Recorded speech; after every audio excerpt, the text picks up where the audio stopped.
Hey guys, welcome back to Dark Souls 3. In the last part, we fought the Curse Rod of Greatwood. We got to see what that whole like boss soul exchange was all about. Transposing boss souls and things. And we also got a few Estus upgrades. In this part, as you'll notice in the last episode, we also got that grave key. So in this part, I'm going to show you what the grave key unlocks.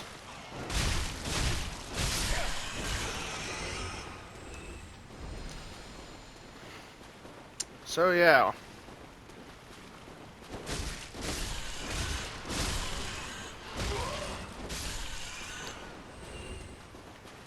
Kind of weird that I was one-hitting them. I'm pretty sure I was one-hitting them in the last episode. Um, and I upgraded my weapon since then, so I should be like... I shouldn't be two-hitting them. Well, whatever. This little gate in the side of the sewer here is what the grave key opens up. Come over here first, you can get a decent ring. Never mind, loincloth. I could have sworn that was a ring. I was wrong. That's fine. Get a red-hilted halberd. I think we're gonna go for a more... Since I spoke in the last part about how I wasn't sure what weapon I would be using for this playthrough, since I'm using pyromancy. But I think maybe a spell sword type weapon would benefit this character the most. Since in order to increase your pyromancy damage and the damage scaling on your pyromancy flame, you need to upgrade your intelligence and your faith stat, respectively. So I guess I could also have any magic scaling or faith scaling melee weapon to go with this build, and that would probably be the most appropriate for this type of build. There's a lot of items out here, and crystal lizard bugs. I believe those crystal lizard bugs are a trap. I think if you go after them, an enemy can drop down and attack you while you're trying to get it. But fuck it. We'll try to get it anyway.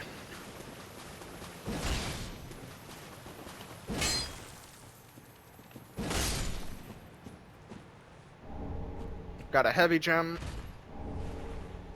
A heavy gem. Yep, I knew it.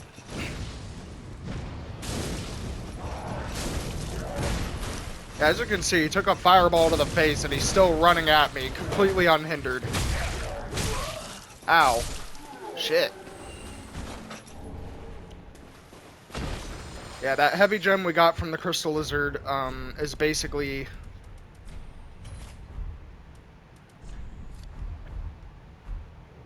a weapon infusion that will increase the strength scaling on the weapon. We're going to equip a bow real quick, because if you see that little body there, you can shoot it. Make the item fall down. You do not have to have the stats to shoot the arrow. Yeah, you don't have to have the stats for the bow to shoot the arrow from the bow. Coming in here, there'll be a whole ambush of, like, rats and shit. So watch out for that, because, these guys do more damage than you may think. And here you can get a Saint's Talisman. Talisman weapons are what you use to cast miracles in this game. And then magic spells are cast with staves and catalysts. And here we have another NPC. Someone there? Anyone? Oh, please. Whoever you are, touch me. The dark surrounds me, nibbles at my flesh. Little creatures. They never stop biting. So please, hold out your hand and touch me.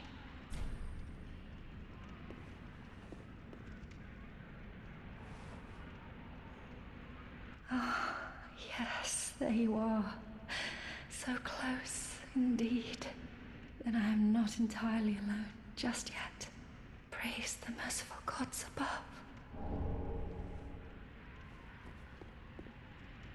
Oh, forgive me. I am Irina of Kareem. I came to this land so that I might be a firekeeper. Your touch has freed me from the darkness. You are a champion, then. I am weak and unfit to tend the flames. But if it would not trouble you, might I enter into your service instead? Oh, thank you, sweet Yeah, this champion. is Irina of I shall take Kareem. my vows. I, Irina of Kareem, solemnly swear to serve you. Another NPC. Dude, I'm never gonna get over that fucking face. Seriously, it's so fucking weird. I honestly shouldn't have made a face looking that weird. Yeah, Irina of Kareem's another NPC that will join you in Firelink. She's the NPC that will sell you miracles. Another one of those unkindled, are you? All you faceless undead, behaving as if you deserve respect. Now you've gone and rescued the wench. How very quaint. Pitying creatures that are beyond help. Very well. I'm sick of looking after her at any rate. I'm Egon, a knight of Kareem. I am allied to you for as long as you assure the girl's safety. And only for that long. Yeah, so Aegon of What's the Kareem matter? is basically her bodyguard. You can find tomes for Irina later on in the game that will give you more access to more miracles, but if you give her the wrong tomes, like tomes that have dark magic in them, it'll corrupt her and she'll go insane. And then if that happens to her, he will become hostile to you and he'll basically track you down. So, yeah, faith builds. Got to be very careful with Irina because anything could happen to her.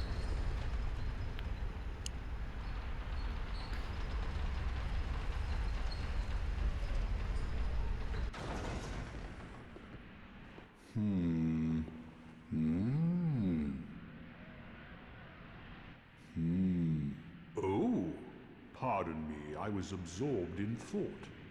I am Siegwart of Katarina. To be honest, I'm in a bit of a pickle. Have you ever walked near a white birch only to be struck by a great arrow?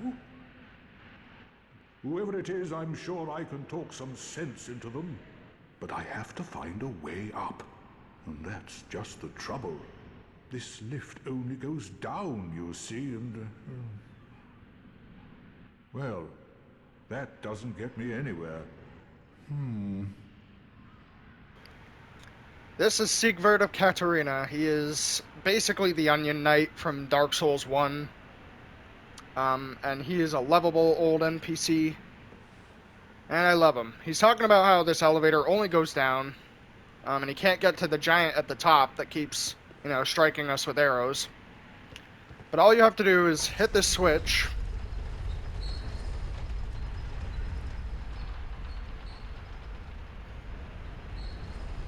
And then wait for the top part of the elevator to come down. So you see Siegwart is a little dense, but that's fine. Because he's wearing really heavy armor, so, guy's probably got heat exhaustion. He's probably just in, like, a state of delusion or some shit. That's fine, though. He's one of the most lovable NPCs in this game. You will find him many times throughout the game if you do his questline properly. I don't know if I'll be able to do his questline, though. Who are you? I Make have peace. any time. So this is the giant that was throwing arrows at you earlier in the level. If you come up here and talk to him, he says he'll make peace with you. And then he'll give you a young white branch. This branch right here. It's functionally the same as the other branches, but this one's got like a special, yeah, as you can see there, good friend, no hit. So if you lose this branch at any point in the game, or if you accidentally use this branch, if you consume it or lose it in any way, the giant will no longer recognize you as his friend, and he will be able to attack you at various spots throughout the game. So just watch out for that and you should be fine. Oh no.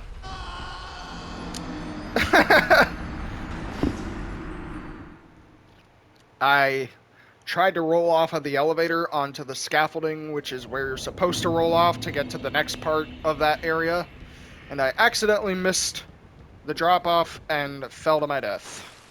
Oh well.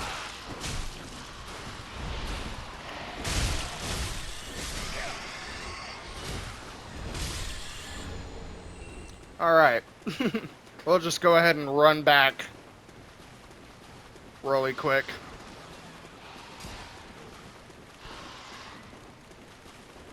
It's all good.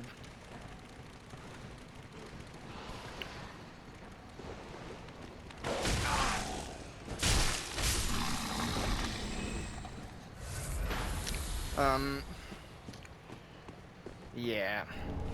If you go the other way, you can come in through, like, where we rescued Arena of Kareem. And you can basically skip all of these enemies just by, like, coming up behind them. But if you come this way, these enemies will aggro you. This guy might fall off the cliff. Never mind. Son of a bitch.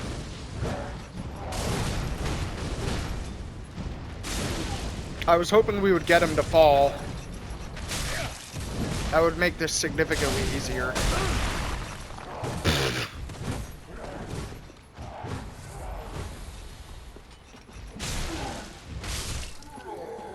That guy threw his pot at me. Wait, did he fall? I think he fell, because I don't see him anywhere. Oh yeah, you did. Look at that. Alright, cool. Well, if you come over this way, you can get a few more items. But honestly, getting these items isn't really worth it because of all the extra enemies you have to fight.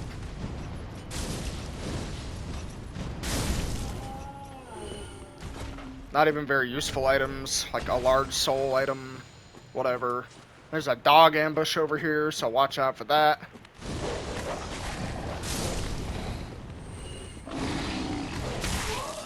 What the fuck was that? Oh shit. Alright, hold on.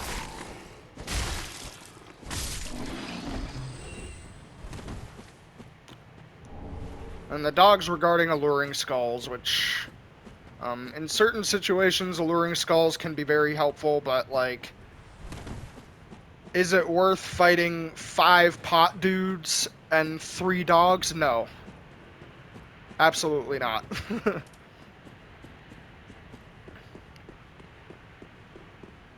Anyway, we'll just go ahead and take this elevator back up so we can get to where Sigvard went. Because after you talk to him, he will spawn up here when you leave the area and come back. Oh, don't, but thanks to you, an Sorry, I epiphany keep has struck skipping me the square in dialogue the on head. accident. I've unraveled the riddle of this inscrutable lift. Not much of a riddle, On honestly. some days, I begin to doubt myself. I'm not What the- exactly sure what happened. So I know the dialogue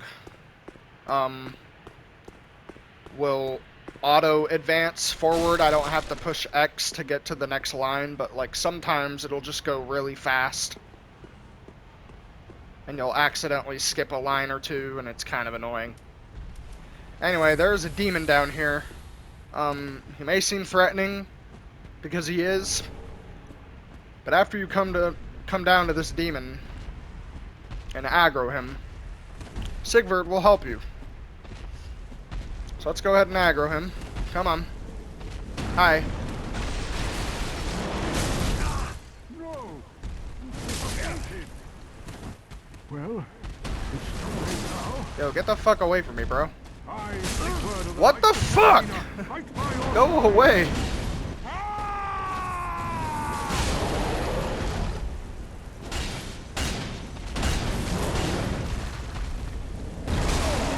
Yeah, Sigward's pretty cool. He'll help you fight this giant dick.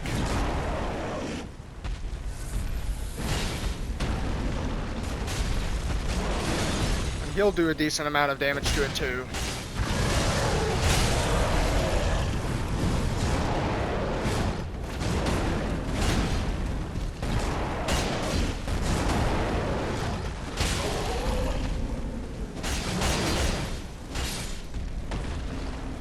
With his help, you can defeat it. For beating it, you get a fire gem. Obviously, that's another infusion. Gives your weapon fire damage. That was quite a performance. But you mustn't get in over your head. We unkindled must put our duties first. But, for the moment, we've a toast to make.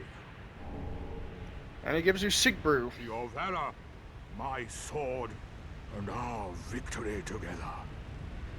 Long may the sun shine. Toast. Well, It's an emote. I... After that happens, he goes to sleep. And you can get the sleep emote. I think if you keep talking to him, he will eventually wake up. Or not. Whatever. I'll let him sleep. Yeah, for doing all that, you get the fire gem and you get Sigbrew. Sigbrew will give you health. It's kind of like Estus, but not as effective, I don't think. And it'll also give you resistant to frost damage. Or frost buildup, not frost damage. There are different buildups in this game. I mean, obviously you have your bleed and poison. Which is similar to like bleed and poison in Demon Souls. There's toxic, which is another stat in this game that's similar to plague in Demon Souls. There's curse, which is like terror in Sekiro. And then there's frostbite, which will do damage to you when it's inflicted, and assuming it doesn't kill you, the frostbite will slow your stamina regeneration for a short period of time. So just to explain all of the status effects in this game, because there are a lot.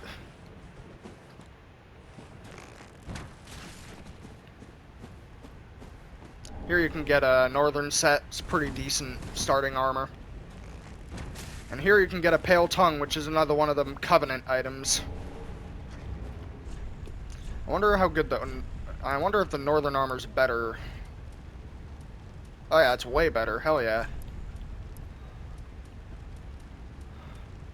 It pretty much gets rid of all of my elemental resistances, though. Oh well. It's a bullet I am willing to bite if it means I get a little more defense. But yeah. As you can see there on the status screen, pretty much all the statuses I mentioned are there except for Toxic. The reason Toxic doesn't show in the status screen is because Toxic is a stat in this game, but there is no way to get Toxic resistance. So no matter how many times you level up, no matter what kind of armor or spell you get, you can't resist toxic damage.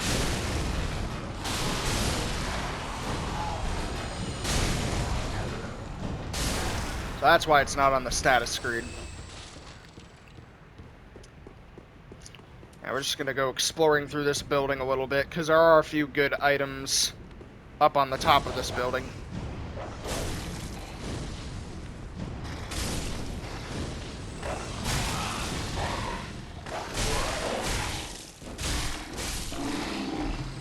The item up here is actually like one of the rings that you can get up here is actually perfect for like soul level 1 runs.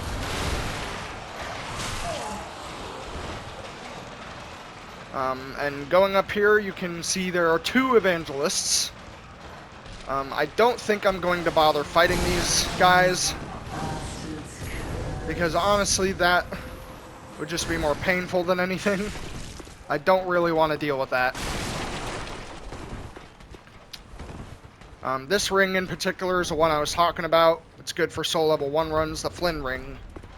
The Flynn Ring will increase your attack damage based on how low your equip load is. So the closer to 0% weight ratio equip load you are,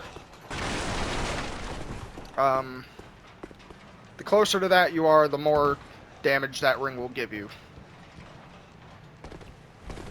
I forgot how unforgiving the fall damage in this game was, honestly.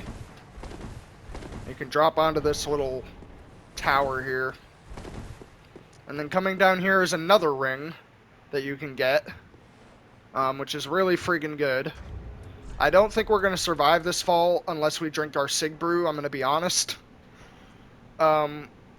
Which is a shame, because I wanted to show what you can get from Sparkly the Crow if you trade the Sig Brew, but we're going to have to use it just to survive this fall.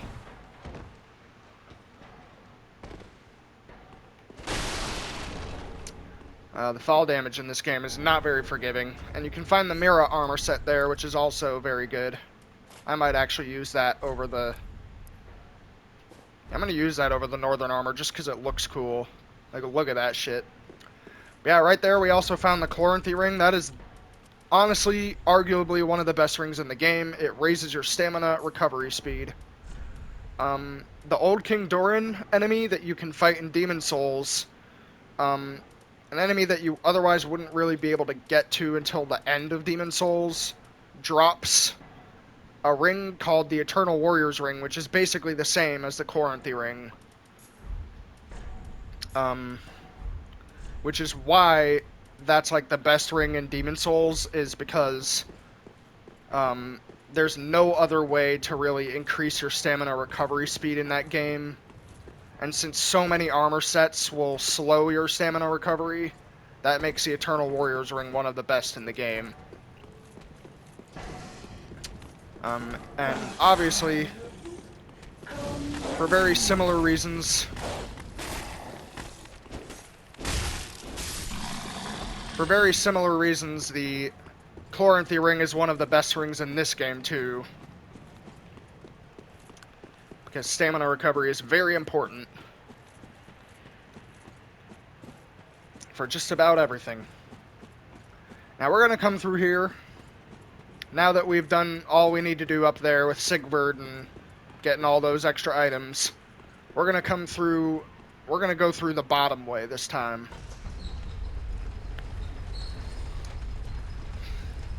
Because that is where we need to go in order to progress.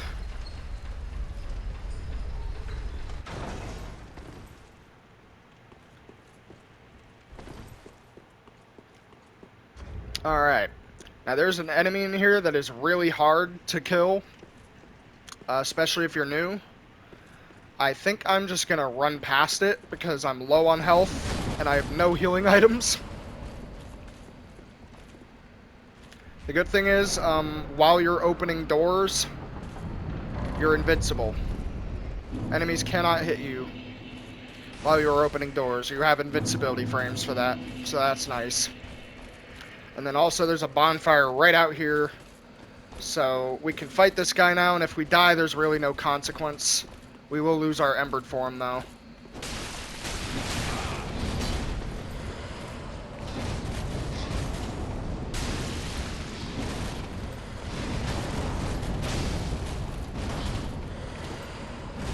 This is an enemy that inflicts a lot of frostbite damage when it hits you, as you can see there.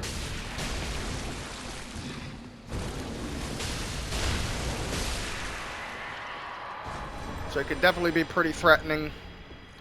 There you can get the Irithyll Straight Sword. It's a pretty good starting weapon because it inflicts frostbite damage and it has decent scaling. The only thing I would say is do not use this sword for the rest of the game. The problem with this sword, or the problem with any weapon really in general, as far as frostbite damage goes.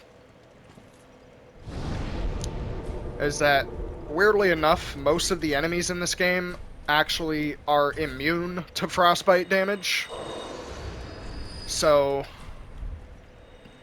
it's probably like one of the worst statuses you can have on a weapon. Like, bleed and poison are just so much better. Yeah, unfortunately that's just how it works. But we got some souls from all that. So we'll go back to Firelink real quick and turn in some of our ill-gotten gains.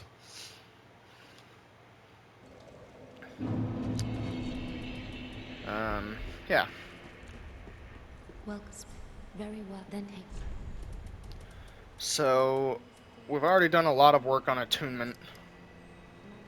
I don't think we need too much more attunement for the early game anyway. So I'll just put some level ups into, start putting some more level ups into vigor. Because having at least like 20 vigor by the time you get about halfway through the game would be pretty useful.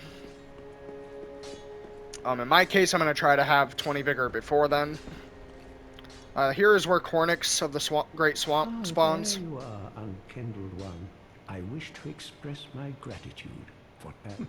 And he will be the one that not only teaches you more pyromancies, like Fireball, well, we already have Fireball, but Fire Surge, Great Combustion, all this stuff. He'll let you upgrade your Pyromancy Flame too, which is going to be important if you want to do more damage with your fire spells. So I think we'll upgrade that a bit.